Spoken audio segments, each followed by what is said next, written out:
마틴 로이드 존스 목사님이 쓰셨던 책, 부흥이라는 책 가운데 보면 이삭의 부흥이라는 그런 이삭이 부흥하였던 그 내용을 묘사한 내용이 있습니다.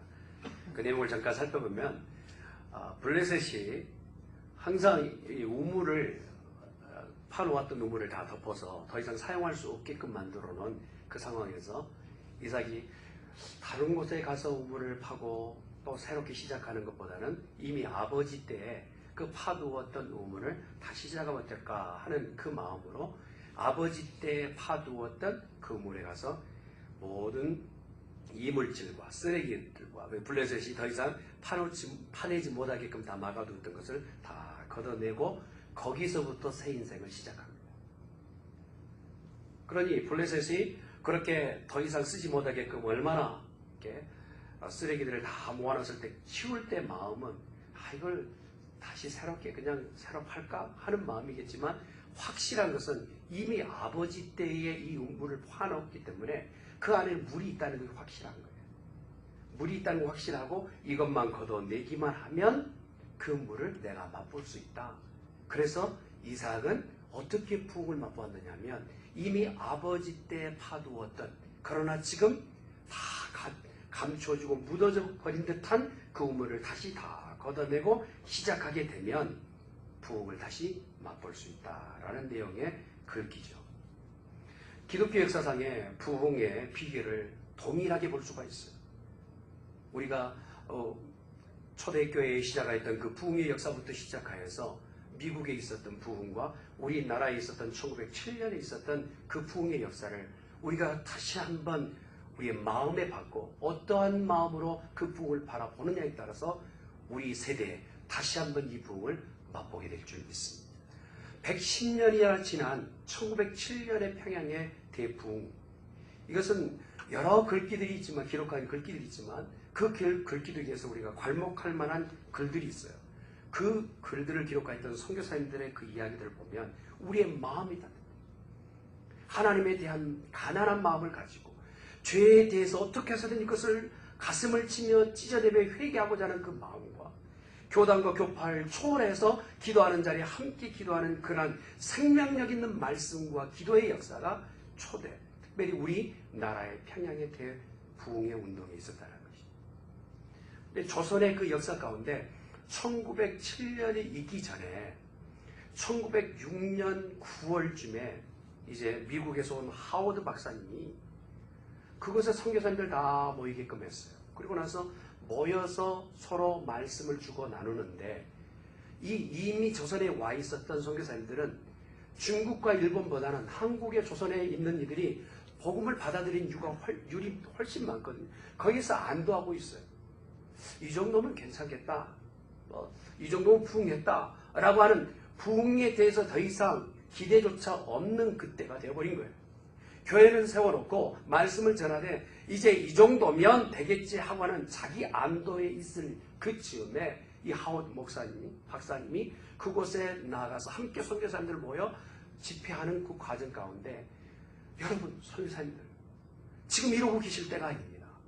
인도 지역에는 지금 카사힐이라는 그 지역에서는 부흥의 역사가 있는데 성령이 얼마나 강하게 역사하고 계시는지 이걸 말로 다 표현할 수 없습니다. 처음 초대교회 역사에 일어났던 것처럼 기도하면 병자가 낫고 또한 수천이나 되는 믿지 않는 자들이 교회로 되돌아오는 역사가 지금 인도에 가 있습니다. 여러분 이곳에서 멈춰서지 말고 우리 함께 모여 기도하십시다. 라고 얘기한 거예요. 그랬더니 이 조선 땅에 있던 선교사님들 모두가 함께 그 말을 들을 때 마음이 뜨거웠어요. 한 20명이 넘는 이 선교사님들이 함께 그 말을 듣고 우리 기도합시다 해서 정오 기도를 시작하게 됩니다. 근데 한 달 좀 지나니까요. 10월 초쯤이 됐겠죠. 우리가 지금 있는 9월 달쯤 9월 달에 시작하였을 때에 이제 10월쯤 됐을 때 그 선교사님 중에 기도에 대해서 능력이 나타나지 않는 것을 보고 아유 기도만 한다고 뭐가 되겠습니까? 우리가 모여서 이렇게 기도할 것이 아니라 각 가정에서 각자의 기도하십시다 하고 제안을 했어요. 그런데 대부분의 선교사님들이 아니요. 우리 성령이 일어날까지 성령의 역사가 일어나기까지 끝을 보며 기도하십시다. 하는 것이 대다수 선교사님들의 의견이었어요. 그래서 함께 모여서 기도하는데 한 달 동안 기도해 보니까 1시간 동안 한 달 동안 기도하니까 역사가 나타나지 않는 거예요. 그러니 우리 아예 4시간씩 기도합시다. 정오부터 오후 4시까지. 그렇게 4시간씩 온 마음을 다하여 기도하기 시작해요. 그리고 나서 1907년 정원이 돼요. 4달이 지나 이제 부흥의 큰 집회에 함께 모인 성도들과 함께 집회를 하는데 집회 기간 동안에 놀랍게 아무 일이 안 일어났어요. 아무런 일이 안 일어났어요. 마지막 날이 지나갈 때까지 아무 일이 안 일어났어요. 그러고 나서 마지막 끝자락의 밤 시간에 점잖기로 유명한 길선주 장로님이 마지막 순간에 딱 나오셨어요. 그러고 나서 이렇게 나는 아간입니다. 나는 아간이란 놈입니다. 나는 물질을 도둑질하였던 그런 도둑놈입니다. 하면서 그 점잖은 장로님이 전체 앞에서 자기 죄를 고백하는 거예요. 모든 사람이 깜짝 놀라요. 저렇게 점잖은 분이 그 죄에 대해서 소소하게 얘기하는데 자기 친구의 아내 되는 미망인 되는 친구의 아내의 돈을 100불이나 자기가 그것을 갈취하고 숨겼다라고 고백합니다. 그러면서 나는 죄인입니다. 주의 성령이요 나는 아간이요 도둑놈이요 죄인입니다라고 끝말 딱 내을 때 온 성도들의 마음에 똑같이 성령이 역사하신 거예요. 할렐루야. 함께 역사하여서 그 자리에 있는 모든 사람들이 자기의 죄를 나와서 나도 죄를 토해야 되겠다. 나도 죄를 토해야 되겠다. 모두가 자기 죄를 토하는데 새벽 1시가 지나고 2시가 지나고 3시가 지났는데도 밤이 다 지나가는데도 누구 하나 갈 생각을 않고 자기의 죄를 토하는 그러한 자리가 된 거예요. 꼭 지옥의 문이 열린 것 같아요. 온갖 죄를 다 토하는 그런 자리가 이제 일어난 거예요. 그 교회가 바로 평양중앙교회입니다. 할렐루야. 평양중앙교회. 그 평양중앙교회에서 모든 이들이 함께 모여 이제 북쪽에 있는 평양의 모든 지역에서 함께 성령 역사가 강하게 이제 역사하게 된 부흥의 그 기초가 평양 지역에서는 이 평양중앙교회를 통해서 일어나기 시작합니다. 그런데 심지어는 어떤 이는 도덕적으로 참 문제가 없는 것 같아 보였던 집사님이 나오셔서 자기가 죄를 토할 때요. 사람들이 너무 모두가 놀라는 거예요. 저렇게 점잖은 분이 저런 그러니 앉아있던 사람들 가운데서 자기의 죄에 대해서 다 내어놓기 시작하는 거예요. 부흥은요. 우리가 생각하는 부흥은 사람들이 몇 더 모이고 교회의 규모가 교회가 더 아름답게 크게 지어지는 그런 모습의 교회가 아니라 교회의 부흥은 내 심령의 부흥이에요. 할렐루야. 죄를 토하고 하나님 앞에 바로 서가는 그때부터 부흥은 시작하게 되는 줄 믿습니다. 이렇게 각자의 죄를 토하는 가운데서 한 여인은요. 신랑이 같이 예배를 드리고 있는데 전체 앞에서 나와서 이렇게 얘기하는 거예요. 나는 가늠한 여인입니다. 이 선교사님이 그걸 기록하다가 깜짝 조선 땅에서 가늠한다는 것은 그것을 고백한다는 것은 어떤 의미인지를 알기 때문에 저분이 어쩌려고 저렇게 하는 거냐 하고 그 추위에 그 다음의 일들에 대해서 어떻게 벌어질까 바라보고 있을 때 신랑이 남편이 나와서 그 자리에서 죄를 고백하는 그 여인을 끌어안고 축복하게 용서하는 그런 자리가 되었다고 그래요. 우리나라의 초창기 부흥의 역사의 모습이 그것입니다.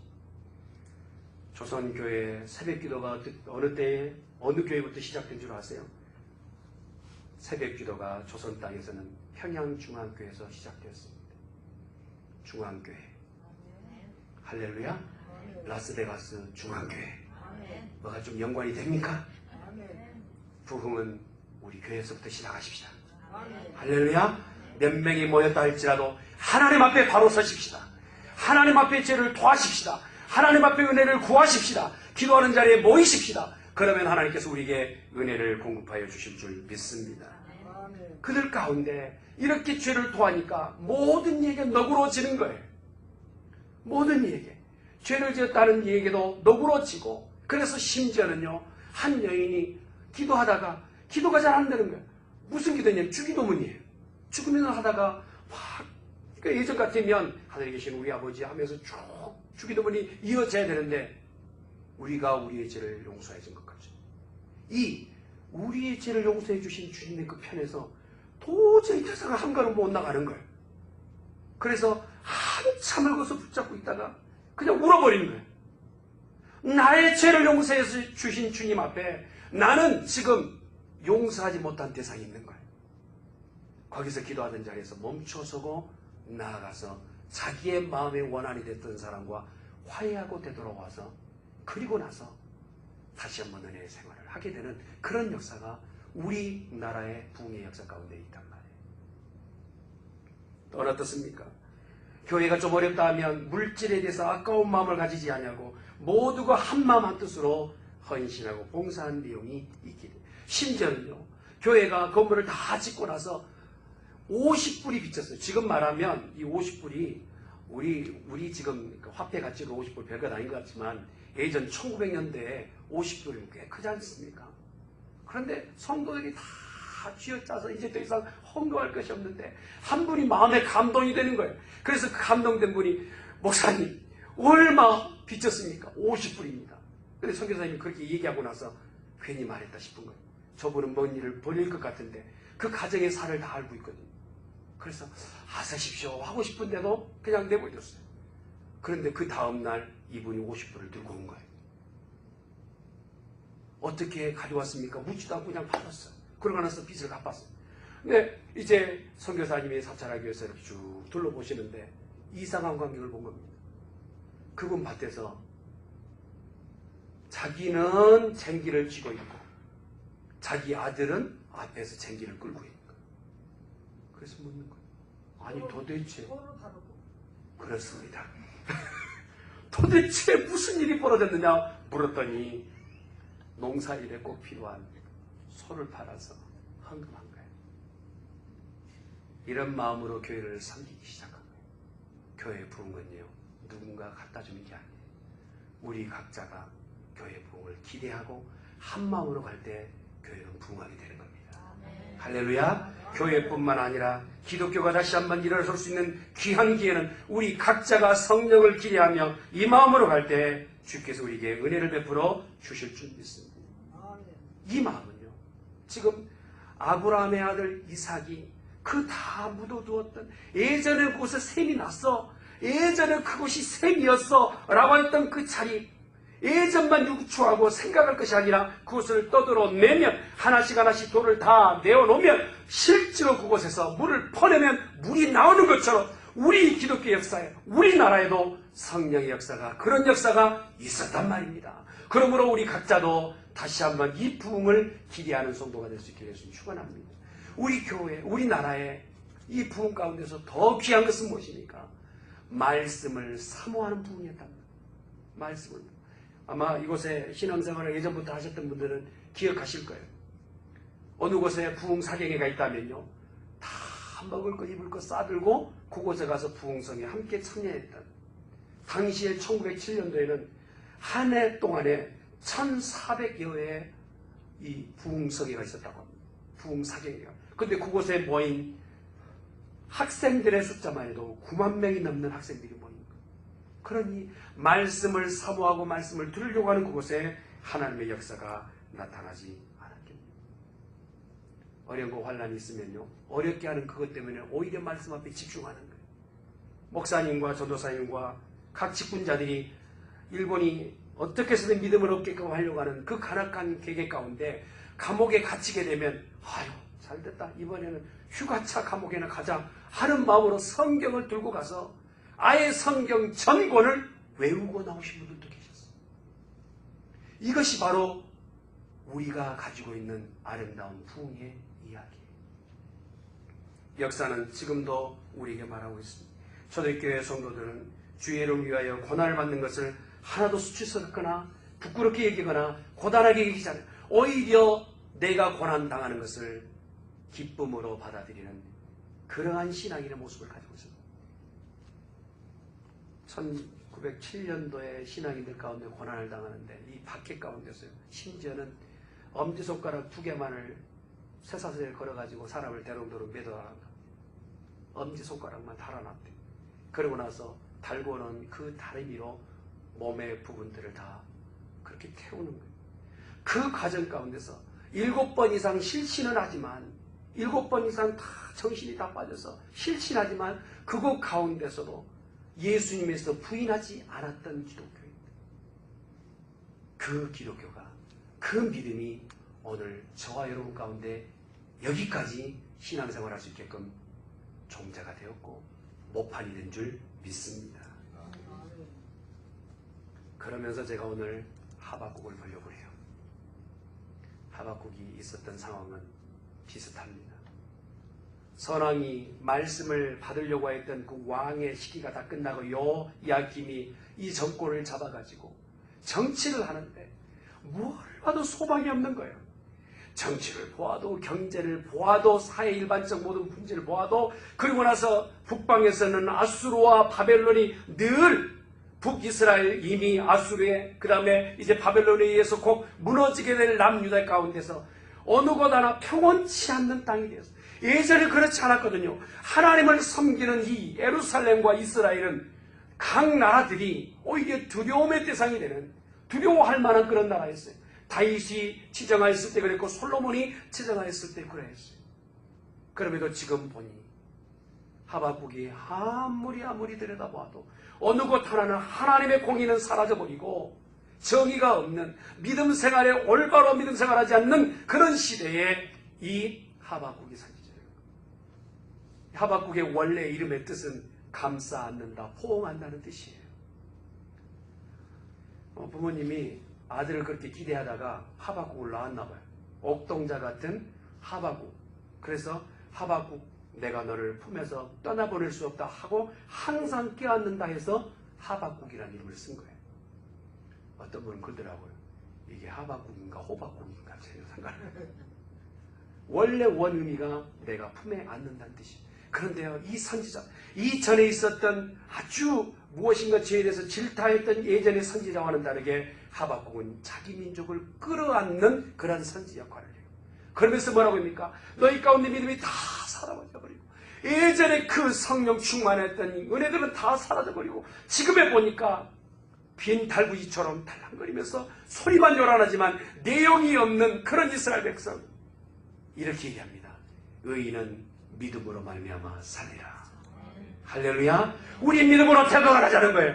우리 하나님 앞에 되돌아가자는 거예요. 우리가 살 길은 오직 여호와 하나님밖에 없다라고 지금 변호하듯이 하나님 앞에 웅변하듯이 백성들에게 말씀을 전하고 있는 거예요.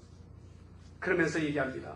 주여, 내가 이전에 모든 일들을 보았을 때 주의 일을 보았습니다. 주가 행하신 일들을 보았습니다. 그러나 이 모든 일 가운데서 주여 수년 내에 부흥케 하여 주시옵소서. 이 부흥이라는 원래 의미는 람이라는 단어를 썼는데요. 람이라는 단어는 무슨 의미냐면 죽어버렸던 땅에 다시 무엇인가 살아난다는 뜻이에요. 이미 햇빛이 너무 장렬하게 내리쬐는 이 사막 기후 가운데서 물 한 방울 떨어지지 않는 곳에 말라있는 그 땅에 소망이 없어요. 그러니까 사막의 이 지역이 사막이냐 아니냐는 무엇으로 측정하느냐면 1년의 강우량이라고 그러네요. 그냥 모래사장만 있다고 해서 그 이 모래바탕에만 있다고 해서 이게 사막이라고 얘기하는 것이 아니라 사막 지형은 1년에 내려지는 그 강우량으로 측정을 한다고. 그런데 이스라엘 백성 가운데서 이제 모두가 10년 가운데 말씀을 받고 은혜 생활했던 것이 다 말라져서 어느 곳 하나 하나님을 기대하는 이들은 아무도 없는 그런 시점이 되어버립니다. 그때에 이 하박국이 뭐라고 합니까? 주여, 이 땅을 그냥 버려두시렵니까? 이 땅 이 백성들을 그냥 버려두시렵니까? 저렇게 불쌍한 백성들을 주여 그냥 내버려두시렵니까? 예년에 은혜를 체험하고 하나님의 백성이라고 자기가 잡다가 공인하였던 저 백성들을 그냥 내버려두시렵니까? 주여 은혜를 부어주시옵소서. 다시 살려주시옵소서. 부흥을 허락하여 주시옵소서. 수년 내에 부흥을 허락하여 달라고 기도하는 하박국. 그런데 이 부흥이라는 개념을 가지고 오늘 말씀해 보니까 첫 번째 어떤 의미를 가지고 있느냐면 이런 내용이 있어요. 부흥에 정치적으로 이제는 그곳에서 어느 곳에 예속되지 않고 하나님의 통치가 있기를 기대하는 거예요. 한번 따라합시다. 하나님의 통치가 이곳에 있기를 원합니다. 이스라엘 백성 가운데 이미 통치자가 누가 되느냐? 아수르가 되었어요. 바벨론이 되었어요. 그리고 나서 자기들 가운데서 이제 벗어날 수 없는 이 정치적인 현상 가운데 주여 우리를 다스리고 통치하실 이는 여호와 하나님이십니다. 하나님만이 우리의 왕이십니다. 하나님만이 나를 이끄실 이이십니다. 라고 기대하며 하나님 앞에 도움을 구하는 나를 다스려 주시옵소서. 나를 통치하여 주시옵소서. 나의 뜻과 내 생각으로 이제껏 왔다면 내 생각은 접게 하시고 하나님이 원하시는 뜻대로 나가기를 원합니다. 이것이 바로 주의 길을 따라가기를 원한다는 거예요. 여러분 오늘 읽었던 말씀 가운데서 주의 길을 수년 내에 이루어 주시옵소서. 이제껏 인생이 자기의 길로 걸어온 그 발걸음이었다면 내 걸음을 멈추게 하시고 주의 길을 걸어가게 하시되 주여 우리 가운데 어떤 누구의 지배받을 것이 아니라 성령의 지배 안에 하나님이 지배하시고 통치하시는 것 가운데 있기를 원합니다. 그 부흥이 있기를 원했단 말이에요. 저는 우리 교회가 우리 하나님만이 다스리시고 우리 하나님만이 통치하시는 교회가 될 수 있기를 예수님으로 축원합니다. 사람이 앞장서서 무엇인가 말하기 시작하면 그때부터 문제가 시작돼요. 벌써 그 교회는 냄새나기 시작해요. 그러나 온 성도가 한 마음으로 한 뜻으로 하나님만 바라보게 되면 누구라도 시킬 것 없어요. 누구라고 무엇을 지명할 필요도 없어요. 모두가 성령이 각자의 마음에 주실 거예요. 하나님께서 자원하는 마음을 주실 거예요. 그때부터 하나님께서는 교회에 부흥을 허락하여 주실 줄 믿습니다. 단순한 죽음에 비조하여 안전하게 온전하게 살아간다는 그 마음을 우리에게 주신다는 거예요. 여러분 부흥이라는 원뜻은 안전한 지역으로 들어왔다라는 거예요. 자 보세요. 12명의 정탐꾼이 이제 가나안 땅에 갔을 때 정탐꾼 되돌아와서 그 정탐 보고하였던 두 사람이 있지 않습니까? 10명 말고 2명이 보고 여호수아와 갈렙. 근데 여호수아와 갈렙이 했던 그 보고가 무엇이냐면 가나안 땅에 가면 안전하리라. 원어의 뜻이 뭐냐면 너희가 부흥하리라는 거예요. 할렐루야. 부흥하리라. 너희가 그곳에 가기만 하면 안전하리라. 그곳에 들어가만 가기만 하면 하나님께서 너희를 지켜주시리라. 부흥의 원뜻은 하나님께서 우리를 지키신다는 뜻이에요. 우리 교회를 하나님이 지키실 줄 믿습니다. 우리 각자의 성도를 하나님이 보호하시는 이런 놀라운 역사가 있기를 예수님의 이름으로 축원합니다. 또한 부흥은 어떤 의미가 있느냐면 죽었던 곳에 다시 살아나는 역사가 있는 거예요.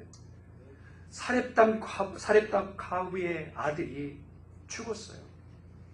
그 장면을 보았을 때 여러분 엘리야가 사렙담 가부의 아들을 죽은 그 장면을 보고 받을 때 어떤 마음이었을까요?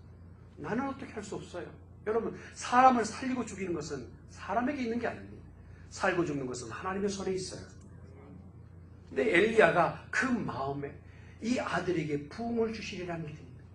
다시 살리리라는 그 믿음이 있는 거예요. 하나님 앞에 기도합니다. 주여 이 죽은 아들을 살려 주시옵소서. 혹여라도 우리의 삶 가운데서 죽은 듯한 것이 있습니까? 여러분의 기도의 생활이 죽었나요? 말씀을 읽는 시간들이 죽었습니까? 예전 우리의 믿음의 선조들은요, 바로 이때의 믿음의 선조들은 길을 나설 때도 성경을 들고 나갔고 사업체에 운행할 때도 성경을 들고 다녔습니다. 감옥에 아까 들어갔을 때도 감옥에 들어간 동안은 나는 성경을 다 독파하고 나오리라 하고 성경을 들고 다녔습니다. 말씀을 들을 때, 말씀을 받을 때 새롭게 살아나는 역사, 죽었던 이가 다시 살아나는 역사가 있는 것처럼 우리 교회가 부흥을 다시 경험할 때 죽었다가 다시 사는 역사가 있기를 예수님의 이름으로 축원합니다. 또한 부흥은 어떤 부흥이 있느냐면 질병 가운데서 낫는 역사가 있는 거예요. 초대교회도 그랬지만 우리나라의 1907년도에 평양의 대부흥의 운동부터 시작해서 각 교회들마다요 말씀을 읽는데 병이 낫는 거예요. 할렐루야. 무슨 사역자가 능력이 있고 재능이 있어가 아니라 부흥 목사님들이 어떤 그런 예전 조금 좀 왜곡된 그런 형태가 아니라 말씀을 전하는데 말씀을 듣는 동안에 내 질병, 내 몸 안에 있는 모든 질병이 다 싸그리 다 해결되는 거예요. 저는 우리 교회도 그런 역사가 있기를 원합니다. 할렐루야. 예배 동안에 병이 낫는 거예요. 말씀을 듣는 동안에 질병이 치료받기를 예수님이 축원합니다. 아람왕 베나다시 내 병이 낫겠느냐, 내가 정말 정녕 내 병이 낫겠느냐 물었을 때 대답합니다. 정녕 당신이 부흥하리라. 부흥하리라는 이 원어의 뜻이 뭡니까? 당신 병에서 치유함 받기를 원한다. 치유하게 될 것이다 라는 거예요. 그런데 이 렘이라는 이 단어 자체가 히브리 원어에는 강세가 붙어 있어요. 강세가. 우리나라 말처럼요, 보통 그 지역마다 강세가 좀 다르지 않습니까? 경상도 분들은 그 쌀이란 말을 잘 못 하시잖아요. 쌀이란 말을 보통 이렇게 할 때 살 이렇게 얘기하시더라고요. 그러니까 지역마다 좀 특징이 있어요. 그런데 히브리어도요 강세가 있습니다. 강세가 있는데 히브리어 요드나 점을 딱 이렇게 찍어놓으면 그 강세가 있어요. 근데 이 부흥이란 단어에는 항상 강세가 있는데 그 의미가 뭐냐면 반드시 꼭 기필코 기연히 하나님이 그 일을 하시겠다라는 거예요. 아멘 좀 크게 보세요. 아멘. 할렐루야. 하나님이 부흥을 기대하는 곳에 부흥을 주시겠다는 말이죠. 그 부흥은 우리 가운데 안전하게 거할 수 있으며 또한 죽음 가운데서 다시 살아날 것이며 질병 가운데서 노인받게 될 것이며 누구의 통치가 아니라 하나님이 직접적으로 통치하시는 부흥이 있게 되리라 말씀해 주신 것입니다. 그러므로 사랑하는 성도 여러분, 이 마지막 시대 참으로 믿지 않는 자들도 말세치 마련의 이때에 우리 교회가 부흥을 다시 한번 경험하는 놀라운 역사가 있기를 주님의 이름으로 축원합니다. 웨일즈의 위대한 부흥의 한 작은 마을에 있었던 이야기, 또한 우리가 각자가 들었던 1857년 미국에서 있었던 류포 알동가에 있었던 그 부흥의 역사들을 보면 처음에는 몇 명이 모여서 우리 하나님이 이 부흥을 약속하셨지 않습니까? 다 자갈로 채워져서 우물인지 자갈밭인지 알지 못하는 그곳에 자갈 하나씩 다 제거하고 이곳은 분명히 우물이 나올 곳입니다. 분명히 약속하신 곳입니다. 라고 그것을 자갈을 다 제거했을 때 그곳에서 우물이 터져나왔던 것처럼 우리가 이곳에 있을 동안 부흥을 기대하며 믿음으로 나갈 때 역사는 다시 시작되게 될 줄 믿습니다. 운동회 때 여러분 소실적 운동의 마지막 경기는 무엇이었습니까? 달리기도 있었고 그 중에서 또 최종적으로 줄다리기도 있었지 않습니까? 줄다리기. 천군과 백군. 지금 생각해보면요, 얼마나 우리가 열심히 했는지. 줄다리기 그것 때문에요, 한 이틀 동안 온몸이 뻐근했어요. 그렇지 않습니까? 그런데 양쪽이 편이 나눠져서 줄다리기를 그렇게 할 때요, 어느 팀이 이깁니까? 어떤 분이 그래요. 힘센 놈이 이기지. 그러는데 맞지요. 그러나 양편이 단합이 잘 되는 팀이 이기지 않습니까? 우리 교회는 이제 부흥에 한 목소리를 내고 함께 단합해야 될 줄 믿습니다. 할렐루야. 부흥에 있어서 나는 열애가 없어요. 우리 모두가 다시 한번 부흥을 경험하는 귀한 역사가 있어야 될 줄 믿습니다. 시오노 나나미가 썼던 팍스 로마나, 여러분 책들 다 읽어보셨을 거예요. 그 책에 이런 내용이 있지 않습니까? 로마가 가장 강성하고 융성하였을 때는 로마인들이 로마가 무엇을 계획한지 서로 마음이 맞았기 때문에 로마가 가장 강성했다. 그러나 로마가 패망할 때는 로마가 무엇을 원하는지 로마인들은 상관하지 않았다는 거예요. 나라와 민족이 무엇을 원하는지 전혀 상관없이 내 삶만을 일관하였던 로마는 패망하게 되었어요. 저는 이 내용 가운데서요, 우리에게도 적용할 필요가 있다고 생각합니다. 교회가 가장 부흥할 때요, 성도가 가장 은혜 체험할 때요, 어느 때였습니까? 그것은요, 예수님, 교회, 개인의 마음이 하나 될 때에 교회는 부흥하게 되는 거예요. 할렐루야. 그러나 교회 따로, 예수님의 말씀 따로, 그리고 각 개인의 삶이 따로 됐을 때 그 교회는 교회의 모양은 가지고 있지만 부흥하지 못하는 교회의 모습이 됩니다. 저는 우리 교회에 다시 한번 예전에 가졌던 그 부흥을 우리 교회가 라스베가스에서 먼저 시작하는 평양중앙교회처럼 라스베가스 중앙교회 될 수 있기를 예수님의 이름으로 축원합니다.